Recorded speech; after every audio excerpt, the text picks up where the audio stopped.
さてハード解説動画のセガマーク3とマスターシステムの動画を通して結構攻めた本体だったことが分かっていただけたかと思います。セガにとって気合を入れて開発したゲーム機だからな。そこで今回は絶対王者任天堂に挑み続けた。挑戦者セガの SG 戦から始まってマーク3、そしてマスターシステム。この時代のセガが挑んだ真っ向勝負の軌跡を語っていくぜ。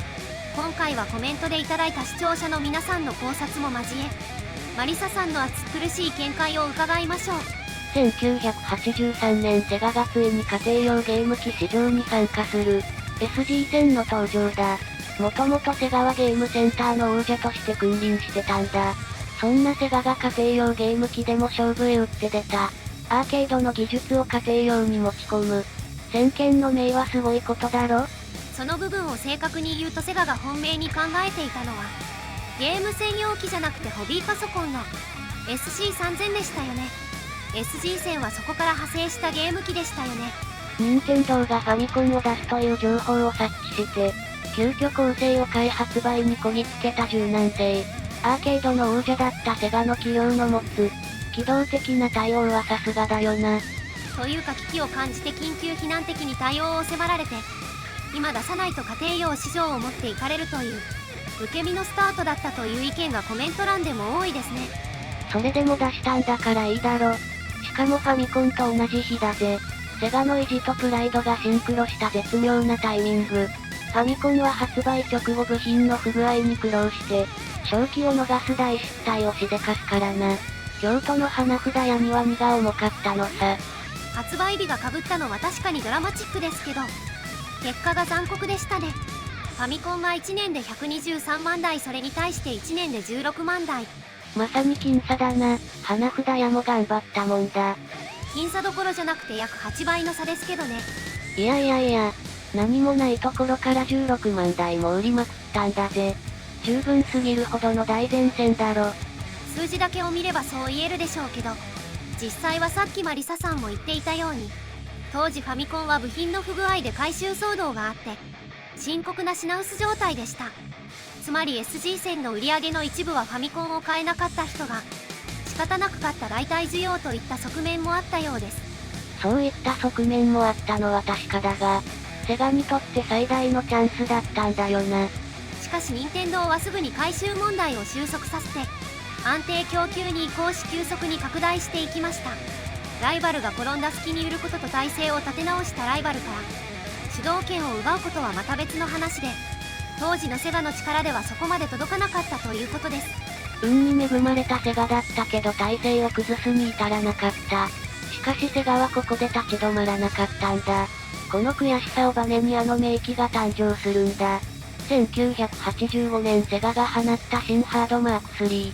これがもうスペック的に完全にファミコンを凌駕してた。グラフィック面も処理能力も確かにスペックだけを見ればマリサさんの言う通りですね。ファミコンを圧倒していました。アーケードの王者の底力を見せつける番だぜ。今度こそ勝つる。ただマーク3の発売が1985年の10月そのわずか1ヶ月前の9月にセガにとって悲劇が起きます。なんかあったっけ？あのスーパーマリオブラザーズの発売です。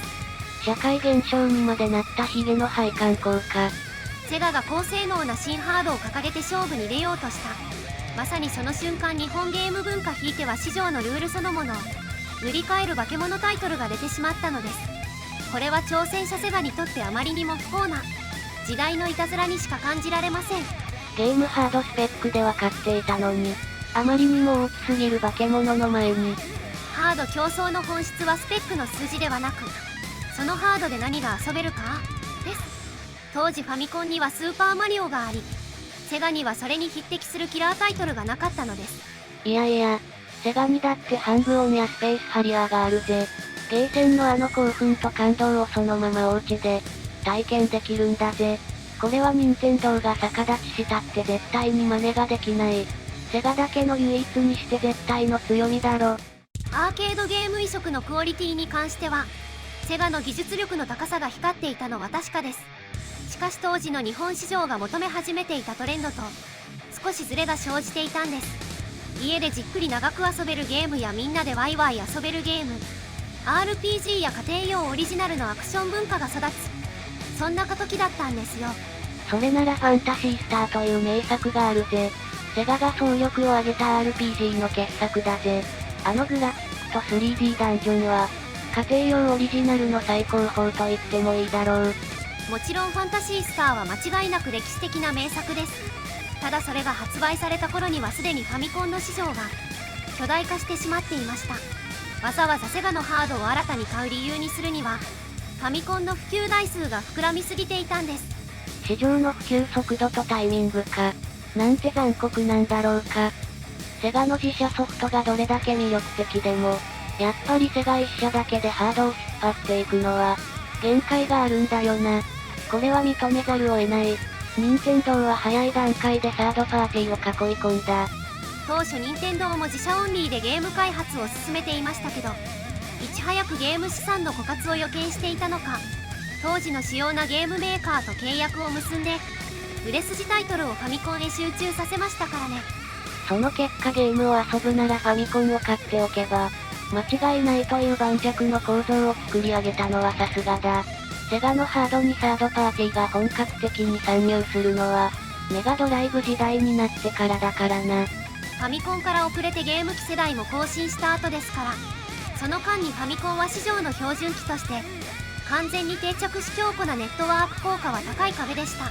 でもさ、それってセガのゲーム開発力が劣ってたというわけじゃなくて、一社だけがファミコン連合軍の全部を相手に戦い続けたってことになるだろ。セガの底力と執念はむしろ称賛されるべきだろ。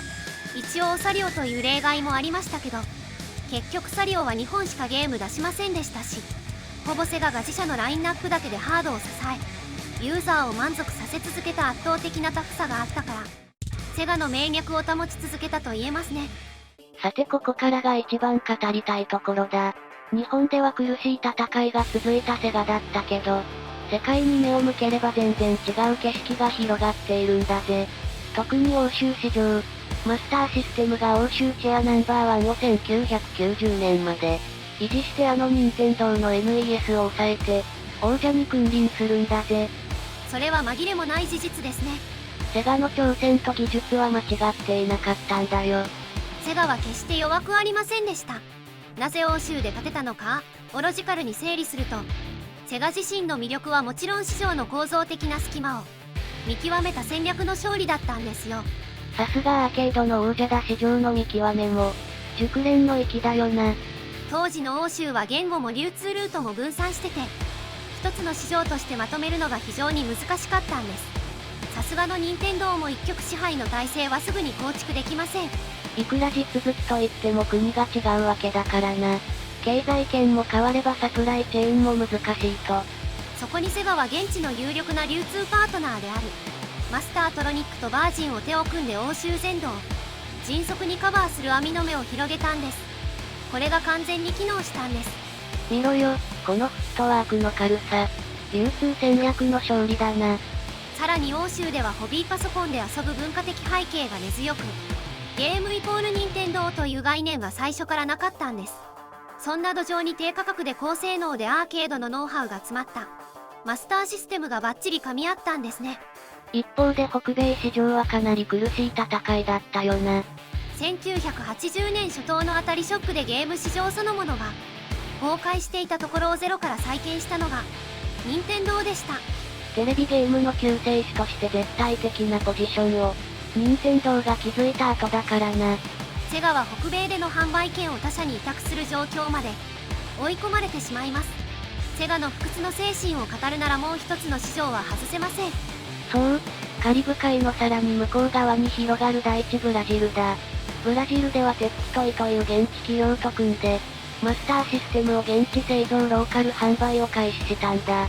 それが爆発的に大ヒット、しかもその後何十年間も売れ続けて今でもブラジルでは愛されているという。当時のブラジルは海外製電気製品に対する関税が高く、普通の人には到底手に届かない高級品でしたから、現地生産現地販売というポジショニングを徹底した勝利です。日本では王者に阻まれたけど意外と海外ではしぶとく生き残るバイタリティを発揮するよな。セガは日本国内において任天堂の後手を踏まざるを得ない過酷なスタートでした。だからこそセガは任天堂の支配が及んでいない。世界市場を見つけ出し確固たる地位を築く。日本では惜しくもファミコンに勝てなかった。